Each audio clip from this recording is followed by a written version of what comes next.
Story 1 by Ethan Clark. It was Friday night, and I had just logged into the delivery app. The tips were usually good on weekends, especially for late-night orders. People didn't want to leave their houses, and I didn't mind driving around. It was easy cash. I had just dropped off some wings and fries to a house party in the suburbs when I got another ping, a delivery from a small local diner on the outskirts of town. The address was way out, like way out, further than I had ever gone for a delivery. The pickup was straightforward. I grabbed the food, 2 burgers, some fries, and a milkshake, and tossed it into the passenger seat. As I set the GPS for the delivery address, I realized it wasn't even in a proper neighborhood. It was a farm road, a few miles beyond the last house I knew about. I hesitated for a moment. Who orders food this late, that far out? But it was a $15 tip. I figured it was worth the drive. The further I drove, the more isolated things got. No street lights, just the dim glow of my headlights bouncing off the dark pavement. I passed the occasional house, but they were spaced out, like half a mile between each one. The last time I saw another car was when I pulled onto the main road. It was just me, the road, and the GPS instructions. When I finally turned down the dirt road that led to the house, the gravel crunched beneath my tires. The place was practically in the middle of nowhere. There were fields on both sides, stretching out into darkness. The only light was from the moon and my headlights cutting through the night. As I pulled up, the house came into view. It wasn't a creepy, run-down shack or anything. It was a nice, single-story ranch house. It looked lived in, with a well-kept lawn and a porch swing that swayed slightly in the night breeze. But what struck me as odd was the complete lack of any lights inside. No porch light, no interior glow, just dark. I parked and double-checked the address on the app. It matched. Still, something didn't sit right with me, but I wasn't about to lose out on that tip. I grabbed the food, stepped out of the car, and walked up to the porch. My boots echoed against the wooden steps as I reached the door. I knocked. No answer. I waited a minute, knocked again, harder this time. "Hello?" I called out. Still nothing. I was about to leave the food at the door and snap a photo when my phone buzzed. It was a message through the delivery app. "I'm here. Leave the food on the porch and I'll grab it." I frowned. If they were home, why hadn't they just come to the door? But again, it wasn't unheard of for people to want contactless delivery. So I set the bag down, took the photo, and was about to walk away when something caught my eye. A flicker of movement inside the house. It wasn't a ghostly figure or anything like that. No, it was a person, a guy I think, moving quickly behind one of the windows. I only saw it for a second, but they were there for sure. Maybe they had been watching me the whole time, just waiting for me to leave. The thought made my skin crawl. I hurried back to my car and slid into the driver's seat.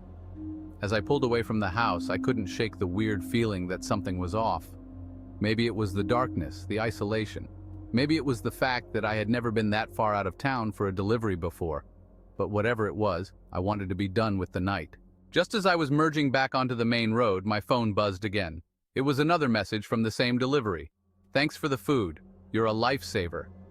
I stared at the screen, my heart beating faster than it should have been. The phrasing, it was just strange. Who says that about a burger and fries? Shaking my head, I told myself I was being paranoid. I made a mental note to avoid this part of town in the future. The rest of the night went without a hitch, but I couldn't stop thinking about that house, about the person inside who never came to the door. Later, when I got home, curiosity got the better of me, and I decided to Google the address. Maybe it was some well-known place or had a history, you know? But what I found chilled me to my core. The house at that address had been foreclosed a few months ago. No one was supposed to be living there. The listing even said it had been vacant for over 6 months. I don't know who was in that house that night, but it wasn't anyone who should have been there. I deleted the app the next day. Story 2 by Jack Benson.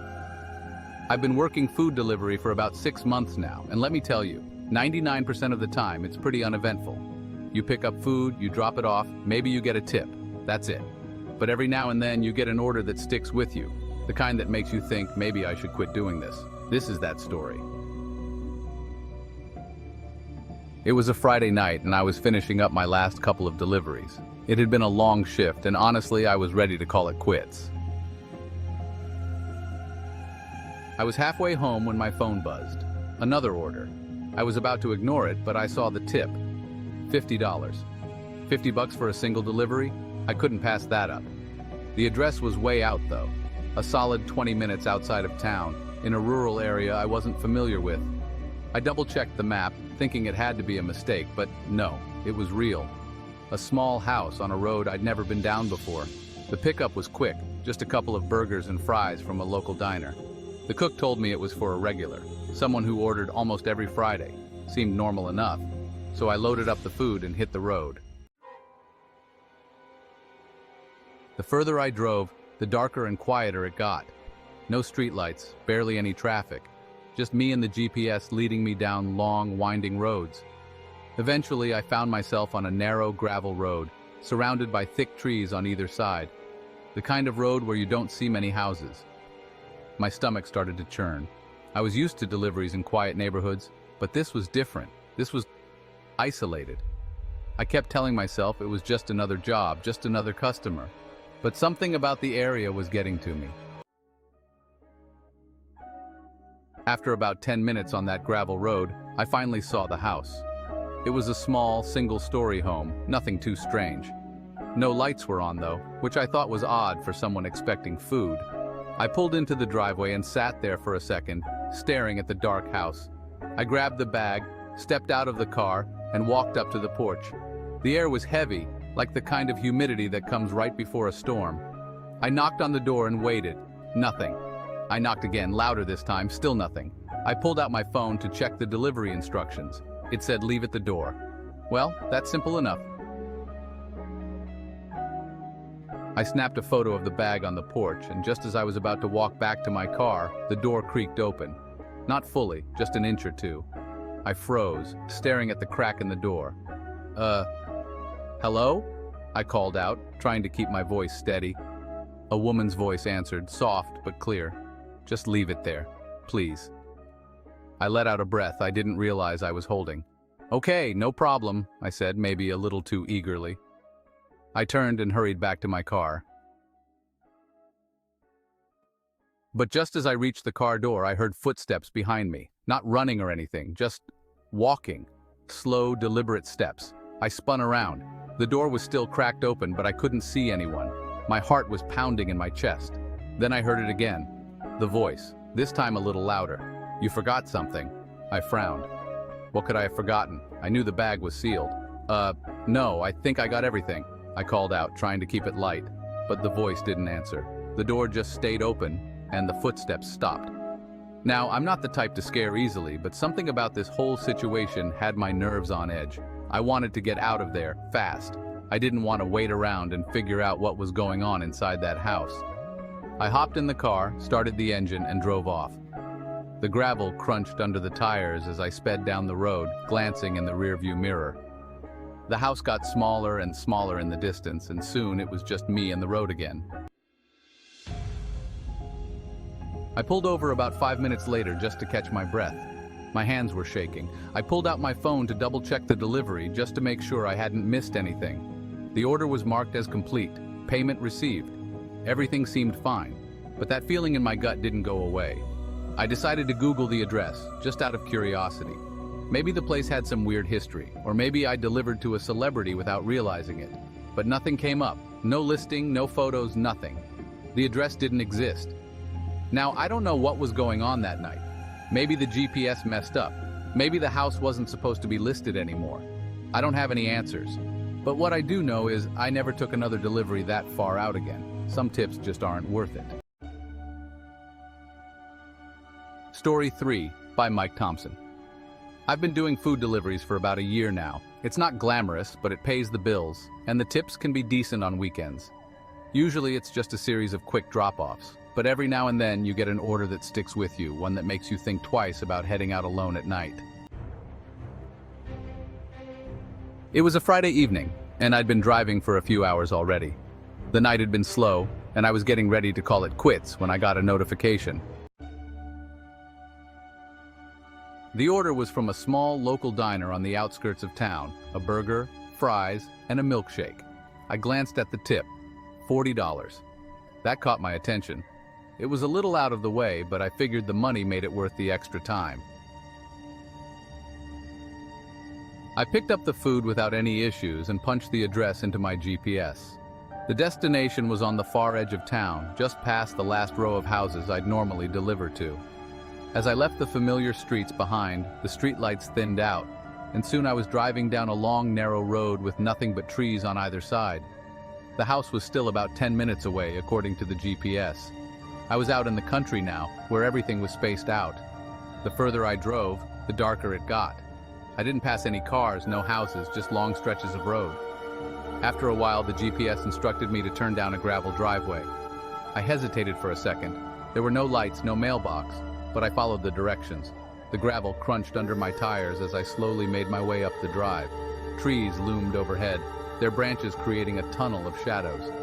My gut told me something felt off, but I shook it off as nerves. Finally, I saw the house. It was a small, one-story home, nothing unusual really, except for how isolated it was. The porch light flickered, giving the place a tired, worn-down look. I parked the car and stepped out, grabbing the bag from the passenger seat. As I walked up to the door, the night was dead quiet. No wind, no animals, just the sound of my own footsteps on the gravel. I knocked on the door. No answer. I waited a few seconds and knocked again, louder this time. Still nothing. I pulled out my phone and checked the delivery instructions. Leave the food on the porch, simple enough. I set the bag down, snapped a quick photo for proof, and turned to head back to my car. But just as I reached the bottom step, the door creaked open behind me. I froze. It wasn't a dramatic opening, just a slow creak, like someone had gently nudged it open from the inside. "Hello?" I called out, my voice sounding louder than I intended in the silence. For a moment there was no response, and I could feel the hairs on the back of my neck standing up. Then finally, a voice. A woman's voice, soft but clear. "Just leave it there," she said. "Thank you." Relieved, I nodded, though she couldn't see me. "Sure thing," I replied, my voice shaky despite my efforts to stay calm. I turned back toward my car, eager to leave, but then she spoke again. "You forgot something." I paused mid-step, heart pounding. I glanced back at the bag on the porch. It was exactly where I left it. "No, I didn't," I called back, trying to sound casual. "Everything's in there." There was a long silence, too long. "Check again," she said, her voice strangely calm. I wasn't about to argue. I didn't want to give her any reason to come outside, so I walked back up to the porch, leaned down, and unzipped the bag. Everything was there, the burger, fries, and milkshake. Nothing missing. I stood up, unsure of what to do. "It's all here," I said, my voice a little firmer this time. There was no reply, just the sound of the door slowly creaking shut. I stood there for a second, listening, waiting for something else, but nothing came. The door closed, and the house was silent again. I didn't waste any more time. I got back to my car, tossed the empty delivery bag onto the seat, and drove off, my hands gripping the steering wheel tighter than usual. I didn't look back. My mind raced with questions. What did she mean by "forgot something"? Was she trying to mess with me? Was something else going on in that house? I couldn't shake the uneasy feeling, so when I got back into town, I pulled over and reported the delivery as completed. The app didn't glitch. There was no strange cancellation. Everything was processed as normal. But I couldn't shake that weird feeling like something wasn't right. Later that night, I tried Googling the address just out of curiosity. I didn't expect to find anything unusual, and I didn't. It was just a house out in the middle of nowhere with no remarkable history, just a place. But something about that encounter stayed with me. Maybe it was the isolation. Maybe it was the fact that I never saw her face, never heard the door lock after it closed. Or maybe it was just the strange, matter-of-fact way she told me I'd forgotten something, when I clearly hadn't. Whatever it was, I stopped taking deliveries that far out after that. Some places are just too far away, and some customers, well, they make you wonder what's really going on behind closed doors.